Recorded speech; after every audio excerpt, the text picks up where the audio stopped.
Bonjour à tous, alors aujourd'hui courte vidéo pour apprendre à calculer les coordonnées d'un vecteur. On va faire trois exemples. J'ai fait la figure ici, j'ai placé les points A, B et C. Et on va d'abord calculer les coordonnées du vecteur AB. Alors c'est très simple. La première chose à faire, c'est de choisir quelle est la technique que vous allez utiliser. Soit, si toutes les coordonnées sont entières, comme c'est le cas ici, vous allez regarder uniquement sur le dessin, soit vous utilisez la formule. Alors sur le dessin, ça va très vite. Ici on regarde le vecteur AB, alors je vais le tracer. On part de A, on fait une flèche qui va jusqu'à B, ça c'est ce qu'on appelle un représentant du vecteur AB, et on regarde ce vecteur, il a quelles coordonnées. Il faut bien comprendre que les coordonnées, c'est lié à un repère, ici mon repère, là j'ai donc le premier vecteur I qui donne les abscisses, et verticalement le vecteur J qui donne les ordonnées. Donc moi ici, mon vecteur AB, qu'est-ce qui lui arrive? Il est vertical, donc il n'y a pas de I à l'intérieur, c'est juste donc un vecteur qui est un multiple de J. Ça veut dire, première chose que vous pouvez remarquer, c'est que les coordonnées du vecteur AB, eh bien, l'abscisse, elle vaut 0. Et ensuite, qu'est-ce qui se passe? Eh bien, on descend de 5 unités. Donc, les coordonnées du vecteur AB, c'est 0, moins 5.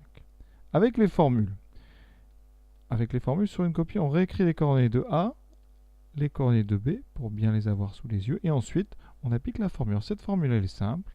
C'est coordonnées du point d'arrivée, donc B, moins coordonnées du point A. Donc, on va faire moins 3. Ça, c'est l'abscisse de B, moins l'abscisse de A, moins 3. Et ensuite, pareil pour les Y, ordonnée de B, moins 1, moins ordonnée de A, 4. Et vous voyez que eh bien, ça nous donne moins 3 plus 3 et moins 1, moins 4, ce qui fait ici 0, moins 5. Ici, donc moins 3 plus 3, parce que moins fois moins, ça fait plus. Et ici, moins 1, moins 4, qui donne bien moins 5. On retombe sur ce qu'on a vu graphiquement. D'accord? Donc vous pouvez très bien donner les résultats sans indiquer les calculs. Donc si vous le lisez sur le graphique des coordonnées entières, il n'y a pas de souci, ça sera accepté puisqu'on ne peut pas vraiment savoir si vous avez fait de tête ou pas. D'ailleurs, donc ceux qui font d'ailleurs graphiquement, c'est qu'ils ont bien compris le principe du glissement. Donc on va regarder un peu le vecteur AC maintenant. On regarde tout de suite graphiquement. Alors c'est un déplacement un petit peu plus long. Le déplacement AC, on part donc de A, on avance ici vers la droite et on s'arrête au-dessus de C. Et ensuite, on descend. Donc, on regarde quel est ce déplacement. Donc, 1, 2, 3, 4, 5, 6, 7, 8. 8 unités vers la droite. Et 1, 2, 3, 4, 5, 6 unités vers le bas. Donc, le vecteur AC, tout simplement, je vais mettre sur le résultat. Puis, on recalcule avec les formules. C'est donc un déplacement 8 sur l'axe horizontal et moins 6 sur l'axe vertical. Avec les formules, donc, je vous l'ai dit, on réécrit les coordonnées. Moins 3, 4. C, c'est 5 moins 2. Comme ça, on a bien les x sous les x et les y sous les y. Pour faire AC, on fait donc coordonnées du point C, donc 5 moins 2, moins les coordonnées du point A. Moins 3 et 4. On met des parenthèses s'il le faut, s'il y a un moins. Et on calcule. Donc ici, ça fait 5 plus 3, ça fera bien 8.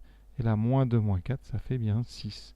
Donc après, si vous ne l'aviez pas déjà dit, on fait une conclusion. AC, les coordonnées, c'est 8, moins 6. Et on encadre. Et c'est tout. Vous voyez, c'est très simple. Donc, soit l'aspect graphique, soit l'aspect formule. Les deux donnent le même résultat. Et donc, il faut bien comprendre le lien entre les deux. D'ailleurs, vous remarquez bien, quand on regarde les coordonnées pour passer de A à C, qu'est-ce qu'il faut faire pour passer de moins 3 à 5? Il faut faire moins 8. Pardon, il faut faire plus 8. Pardon, il dit des bêtises. Il faut faire plus 8. C'est pour ça que l'abscisse de AC, c'est 8. Et ensuite, pour passer de 4 à moins 2, il faut enlever 6. Donc voilà pourquoi on a un moins 6.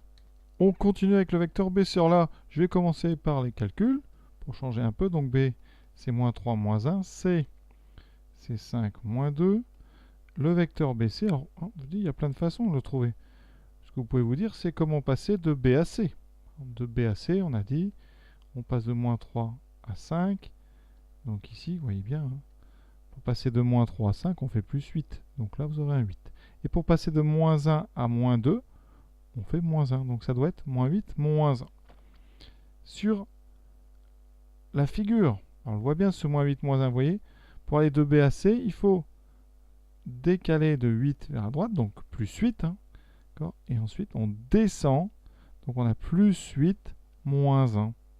On retrouve tout ça. Et si on applique les formules, C'est le plus rapide, il n'y a pas à réfléchir, mais après il y a des petits calculs. On pense bien à partir de C. 5 moins 3. Donc de tête, on se dit ça fait 5 plus 3, 5 plus 3. Et donc on trouve bien 8. Ensuite, moins 2 moins 1. Ça fait moins 2 plus 1 et on trouve bien moins 1. Donc à vous de choisir à chaque fois quelle méthode vous préférez pour déterminer ces coordonnées de vecteurs, mais dans tous les cas, il faut que ça soit juste parce que ça va conditionner beaucoup d'exercices et donc c'est vraiment quelque chose de très important et même de capital. Un élève qui ne sait pas faire ça, eh bien, il prend le risque d'avoir à chaque fois faux dès qu'on parle de vecteurs et ça serait très embêtant. Voilà donc pour ces petits exercices. On va continuer bien sûr. Je vous souhaite une bonne fin de journée à tous.